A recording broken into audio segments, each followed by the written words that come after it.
Hello guys, मैं Sophia personal से आपके लिए केमिस्ट्री की एक और नई वीडियो के साथ में, और हम यहाँ पर पढ़ रहे हैं अगला टॉपिक जिसको हम कह रहे हैं कोलाइड्स। सो बेसिकली हम यहाँ पर बात कर रहे हैं कोलाइड्स की, और कोलाइड्स हमारा सोल्यूशन, सस्पेंशन एंड कोलाइड्स, इनमें जो हमारी अगली टर्म्स हो जाएंगी वो हो जाएंगी हमारी कोलाइड्स की। ठीक है। सो बेसिकली अगर हम कोलाइड्स की बात करें तो कोलाइड्स का मतलब क्या होता है या कोलाइड्स क्या होते हैं, इसके बारे में हम डिस्कस करने वाले हैं। देखिए, अगर हम ट्रू सॉल्यूशन और सस्पेंशन की बात करें तो प्रीवियस वीडियोस के अंदर हम सॉल्यूशंस और सस्पेंशंस के बारे में काफ़ी पढ़ चुके हैं।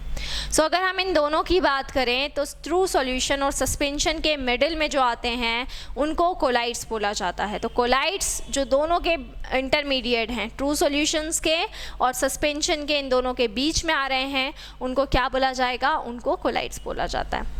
साइज़ की अगर बात करें तो सबसे मेन डिफरेंस साइज़ का होता है। ट्रू सॉल्यूशन 1 नैनोमीटर से कम के हो गए, सस्पेंशन 1 माइक्रोमीटर्स के ज़्यादा के हो गए, लेकिन कोलाइड इन दोनों के बीच में इंटरमीडिएट होते हैं जिनका साइज़ होता है 1 नैनोमीटर से 1 माइक्रोमीटर के बीच का।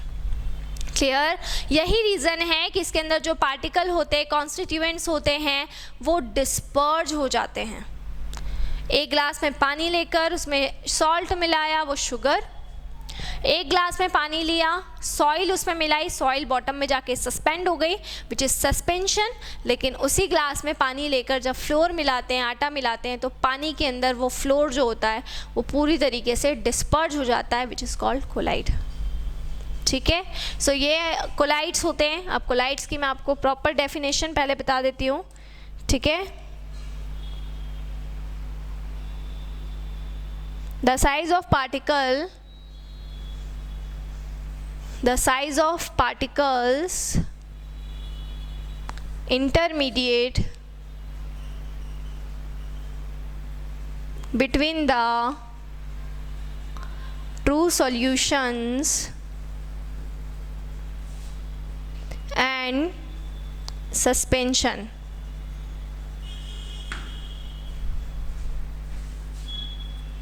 which is 1 nanometre to 1 micrometre. ठीक है, 1 nanometre to 1 micrometre. Colloidal solution are also heterogeneous mixture. Colloidal solutions भी क्या होते हैं? एक तरह के हेट्रोजीनियस मिक्सचर होते हैं। देयरफॉर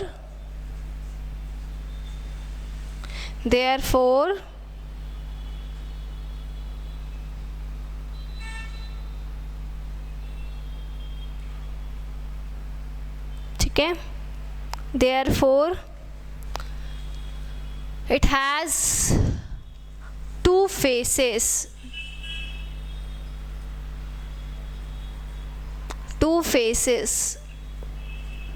ठीक है। फर्स्ट इज डिस्पर्ज फेस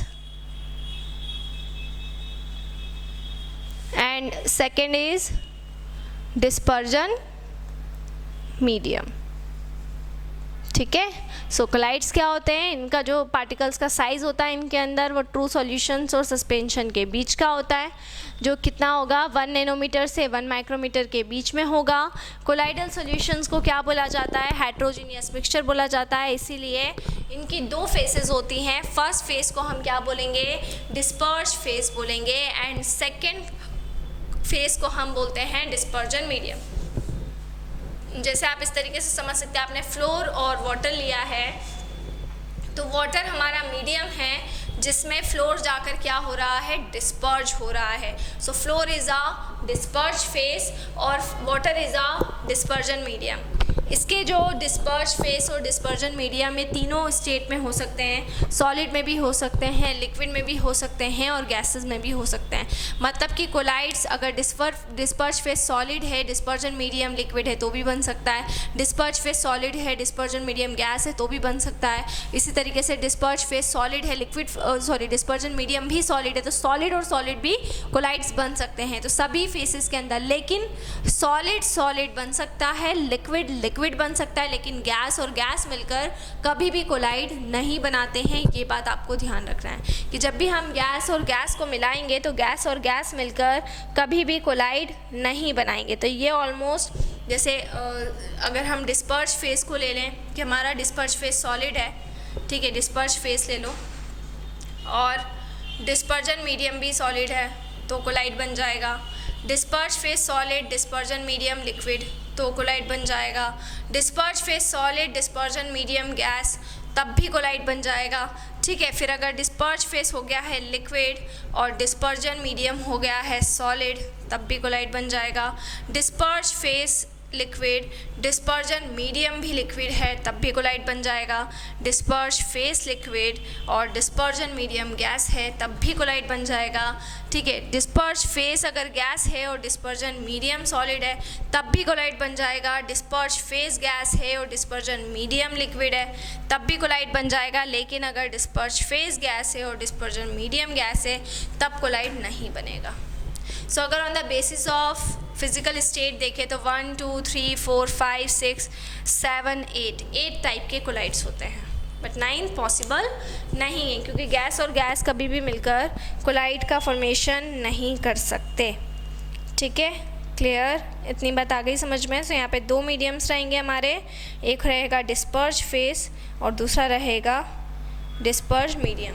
कभी कभी कोलाइड हमको ऐसा दिखाई देता है कि ये होमोजीनियस है, लेकिन एक्चुअल में ये कैसा होता है, हेट्रोजीनियस होता है। दिखाई हमें ऐसा दिखता है, जब कुछ कोलाइड्स ऐसे होंगे जो आपको ऐसे शो होंगे कि ये लग रहा है कि ये होमोजीनियस मिक्सचर है, लेकिन एक्चुअल में वो कोलाइड कैसे होते हैं, वो हेट्रोजीनियस होते हैं। तो colloid is a heterogeneous mixture, ठीक है। तो ये मैंने आपको बताया, ठीक है, कोलाइड्स के बारे में। अब कैरेक्टरिस्टिक्स पढ़ लेते हैं, इसके कैरेक्टरिस्टिक्स क्या क्या होंगे। तो कैरेक्टरिस्टिक्स को हम स्टडी करेंगे यहाँ पर, कोलाइड्स के कैरेक्टरिस्टिक्स क्या क्या होंगे, ठीक है। तो ये आपको इतना ध्यान में रखना है कि जो भी पार्टिकल का साइज रहता है वो कोलाइड्स के अंदर किसके बीच में होता है, इंटरमीडिएट, किसके बीच में होता है, सॉल्यूशन और सस्पेंशन के बीच में होता है, जो कितना होगा 1 नैनोमीटर से 1 माइक्रोमीटर के बीच का होगा। दूसरी चीज़, कोलाइडल सॉल्यूशन जो होते हैं वो हेट्रोजीनियस मिक्सचर होते हैं और इसके दो फेसेस होंगे, डिस्पर्ज फेस और डिस्पर्जन मीडियम, ठीक है। क्लियर। इसके अलावा एक और चीज़ बता देती हूँ, देखिए जब भी हम डिस्पर्जन मीडियम की बात करते हैं, जैसे ये हमने लिक्विड ले लिया है, ये हमारा डिस्पर्जन मीडियम है, ठीक है। अब इसमें हमने क्या डाला, डिस्पर्ज फेस, तो वो इसके अंदर पूरा कैसा हो जाएगा, इस तरीके से डिस्ट्रीब्यूट हो जाएगा। सो डिस्पर्ज फेस पूरा कैसा हो गया है, इसके अंदर डिस्ट्रीब्यूट हो गया है, पूरा फैल गया है, ठीक है, इस तरीके से।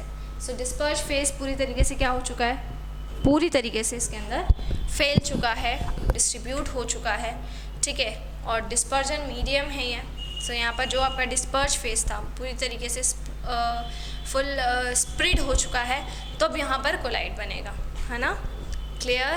तो हमेशा कोलाइड तभी बनेगा जब डिस्पर्ज फेस डिस्पर्जन मीडियम में पूरी तरीके से स्प्रेड है, ठीक है। ये चार्जेस मैंने बनाए हैं बेसिकली, लेकिन नेगेटिव भी हो सकते हैं, चार्जेस भी स्प्रेड, चार्जेस का जब स्प्रेड जो हो जाता है, पॉजिटिव चार्ज स्प्रेड हो गया है, नेगेटिव चार्ज स्प्रेड हो गया है, तब भी हमारा वो कोलाइड होता है। तो फैलना ज़रूरी है, ठीक है, तभी कोलाइड होगा, अदरवाइज़ नहीं होगा। तो कुछ हम क्या करते हैं, कभी कभी जो सस्पेंडेड पार्टिकल्स होते हैं उन सस्पेंडेड पार्टिकल्स को भी कोलाइड में चेंज करते हैं, ठीक है।